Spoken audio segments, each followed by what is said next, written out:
दोस्तों, एक बार एक गुरु अपने शिष्य के साथ कहीं से गुजर रहे थे। चलते चलते वो एक खेत के पास से गुजरे। खेत बहुत अच्छी जगह पर था।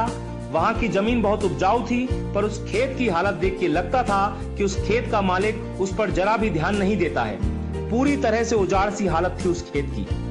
खैर, दोनों को बहुत प्यास लगी थी, तो वो खेत के बीच में बने एक टूटे फूटे घर के सामने पहुंचे। दरवाजा खटखटाया। अंदर से एक आदमी निकला। उसके साथ उसकी पत्नी और 3 बच्चे भी थे। सभी फटे पुराने कपड़े पहने हुए थे।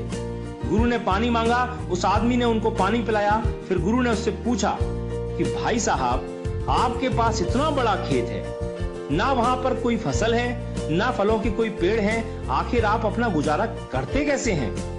आदमी ने जवाब दिया, जी हमारे पास एक भैंस है, वो काफी दूध देती है, उसको बेच के कुछ पैसे मिल जाते हैं और बचे दूध का सेवन करके हमारा गुजारा चल जाता है। चूंकि शाम काफी हो गई थी, तो गुरु और शिष्य ने रात को वहीं रुकने का तय कर लिया।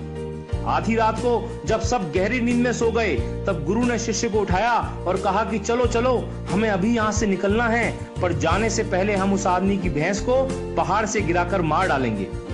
ऐसा करने का शिष्य का जरा भी मन नहीं था। उसे यह बहुत गलत लगा, पर वो गुरु की बात को टाल नहीं सका। सो वो भैंस को मारकर रातों रात वहां से गायब हो गए। ये बात शिष्य के मन में बैठ गई थी। 10 साल के बाद वो शिष्य एक सफल आदमी बन गया, तो अपनी गलती का पश्चाताप करने के लिए और उस आदमी की मदद करने के लिए अपनी कार से उस खेत के सामने पहुंचा। पर वहां उसने देखा कि उजाड़ खेत एक शानदार फलों के बगीचे में बदल चुका था। टूटे फूटे घर की जगह एक शानदार बंगला खड़ा था। जहां एक अकेली भैंस बंधी होती थी, वहां कई अच्छी नस्ल की गाय और भैंसें बंधी हुई थी। शिष्य ने सोचा कि शायद वो परिवार अपनी जमीन किसी को बेच के कहीं चला गया है, और ये सोचकर वो वापस लौटने लगा, तो उसे खेतों में वही 10 साल पहले वाला आदमी दिखाई दे गया। शिष्य उसके पास पहुंचा, बोला, शायद आपने मुझे पहचाना नहीं, 10 साल पहले मैं आपसे मिला था। फिर वो आदमी बोला, नहीं नहीं, ऐसा नहीं है, मुझे याद है, आप और आपके गुरु आए थे। उस रात को तो मैं कभी भूल ही नहीं सकता। आप लोग बिना बताए चले गए, पर उस दिन न जाने कैसे हमारी भैंस पहाड़ से नीचे गिर के मर गई। कुछ दिन तो समझ ही नहीं आया कि क्या करें, पर जीने के लिए कुछ तो करना था, सो लकड़ी काट कर बेचने लगा। पैसे आए तो खेत में बुआई कर दी। फसल अच्छी हुई तो उसे बेच के फलों के बगीचे लगा दिए। काम अच्छा चल पड़ा और आज मैं आसपास के 1000 गांवों में सबसे बड़ा फल व्यापारी हूं। शिष्य बोला, ये काम आप पहले भी तो कर सकते थे।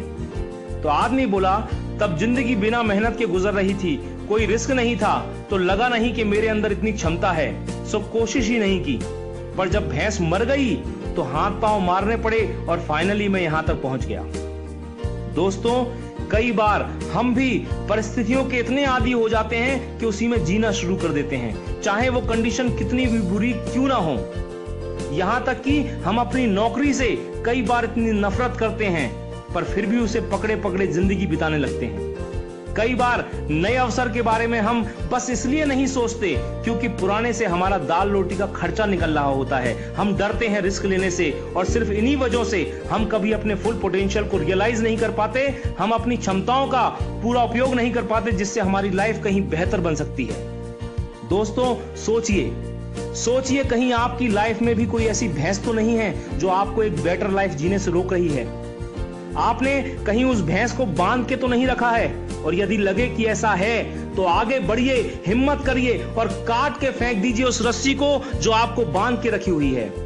दोस्तों, आपके पास खोने के लिए सिर्फ वो एक भैंस है, यानी एक जरा सी चीज, पर पाने के लिए आपके पास सारा जहान है। Sky is the limit. मैं शैलेंद्र सिंह, आपका दिन शुभ हो।